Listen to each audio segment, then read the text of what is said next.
身为一个全台走透透、深入体验在地客庄文化的背包客，今天来到屏东大陆关地区，要来寻访石狮宫的故事。石狮宫是大陆关人200多年来所信仰的神灵。早年客家先民们在此地开垦，但洪水、猛兽等恶灾不断，因此新建了大石狮来镇重恶煞，守护大陆关。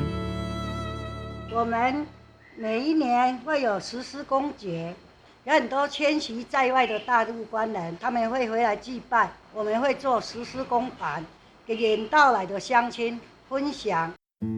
除了了解石狮宫守护家园的故事，今天背包客还有个特别的任务，要学习手工 DIY 可以吃的历史文物，可爱的石狮公板。就像做馒头一样，然后我们把中间往外，然后你要吃很澎湃的话，你的馅就多一点点。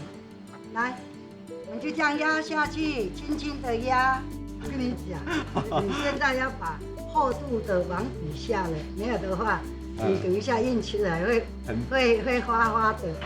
来，我们做起来，成品是这样子。好可爱哦，漂亮哈。好，我来试看看。要很温柔。好，这样。对。哦，我这有点难度。大姐帮我补救一下怎么办？还是很可爱。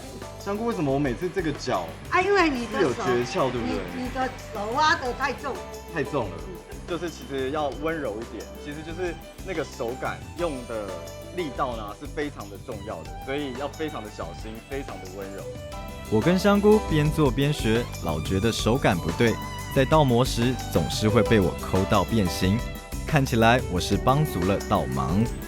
不过这看似简单，但石狮公板的内涵可是有着扎实的客家情感哦。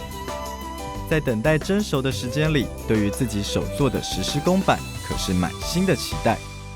好，成果验收，已经蒸好了。好，有没有看到香菇特别为我定做的迷你版？我现在就要来试吃。